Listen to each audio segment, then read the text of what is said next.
आपके साथ क्या ये अक्सर होता है कि आप रात को सोने जाते हो और सोने की ट्राई कर रहे हो, तभी अंधेरे में आपको वही चीज दिखने लगे जो आप दिन भर कर रहे थे। समझ नहीं आए? चलो एक एग्जांपल देता हूँ। मान लो तुमने दिन भर फोन पर कोई गेम खेला हो, तो रात को सोते वक्त दिमाग में यही चलने लगता है आप कौन सा मिशन कंप्लीट करूं। अगर अभी तुमने सोचा ना कि हाँ यार मेरे साथ ऐसा होता है, तो तुम और मैं एक ही जैसे हैं। साइकोलॉजी में इस आदत को एक नाम दिया गया है जिसे कहते हैं टेट्रिस इफेक्ट।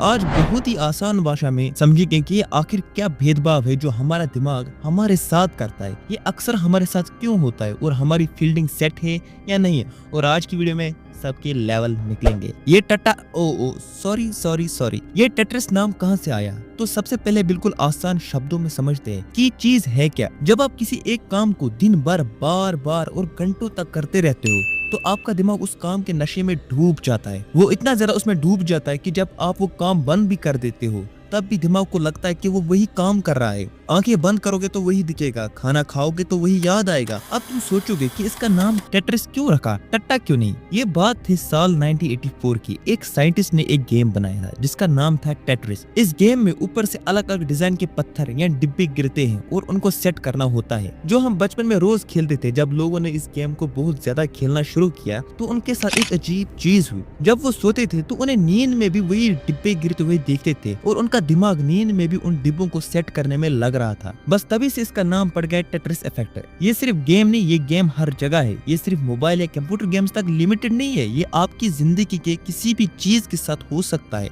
मान लो आपको गिटार बजाने का बहुत भूत चढ़ा है और आप दिन भर प्रैक्टिस करते हो। कुछ दिन बाद क्या होता पता है? आप रास्ते पर चल रहे होंगे और किसी गाड़ी का हॉर्न बजेगा, तो आपका दिमाग बोलेगा अरे ये तो गिटार की वही वाली आवाज है, ये तो वही वाला कॉर्ड है। या आप हर जगह अपने फिंगर से गिटार प्ले करोगे। अगर कोई बंदा कंप्यूटर पर कोडिंग सीख रहा है तो इसे रियल लाइफ की लड़ाई झगड़ों में भी एरर दिखने लगता है। इसको कैसे ठीक करें? चाहे आप खाना बना रहे हो, गाड़ी चला रहे हो या पढ़ाई कर रहे हो, अगर किसी चीज को दिमाग पर सवार कर ले तो दिमाग हर जगह वही दिखने लगेगा। अब थोड़ा ध्यान से सुनो, क्योंकि अब हम इसके सबसे बड़े खतरे की बात करने वाले हैं। ये सिर्फ फनी नहीं है, इसको एक बहुत ही गंदा रूप भी है। आप सोचो आजकल हम लोग क्या करते हैं, रोज 4 से 5 घंटे फोन उठाते हैं और लगातार रील्स या शॉर्ट्स को ऊपर स्क्रॉल करते रहते हैं। एक वीडियो आई, पसंद नहीं आई तो स्किप कर दिया, दूसरी आई तो फिर स्किप किया। और सबसे खतरा तब होता है जब आप गंदी वीडियोस देखते हो और उसमें इतना डूब जाते हो कि तुम्हें रात में दिन में वही ख्याल आते हैं। जब तुम रात को फोन साइड में रखकर सोने जाते हो ना, तब भी आपका दिमाग के अंदर वही चल रहा होता है कि अब ऊपर करो, अब अगला वीडियो आएगा, अब अगला मीम आएगा, आज मैं ये अलग कंटेंट देखूंगा। आपका दिमाग एक ऐसी जाल में फंस जाता है जहाँ उसे हर सेकंड कुछ नया देखने की आदत हो जाती है। इस आदत को कहते हैं मजबूरी वाली आदत, कंपल्सिव बिहेवियर। मतलब आपके अंदर से अच्छे से पता है कि लगातार फोन चलाना गलत है, आपको गंदी वीडियोस नहीं देखना, आपको सोना चाहिए, आपका टाइम खराब हो रहा है, फिर भी आपका हाथ अपने आप फोन उठा लेता है। और वो भी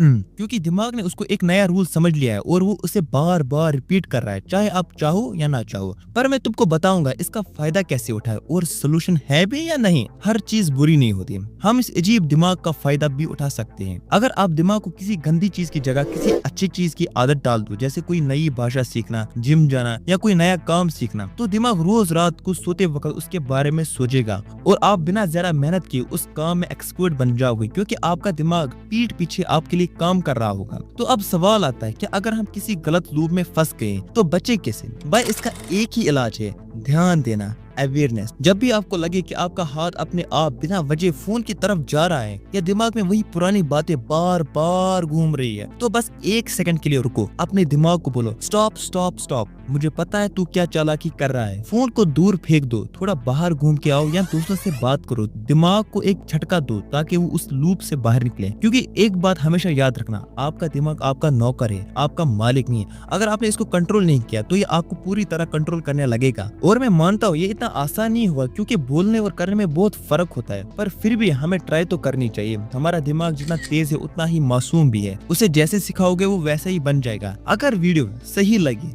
तो मैं ये नहीं कहूँगा सब्सक्राइब कर दो, शेयर कर दो, कमेंट कर दो, नहीं भाई। अगर तुमने इस साइकोलॉजी को समझा तो मेरे लिए वही काफी है। वीडियो को हम यहीं पे एंड करते हैं। Bye bye.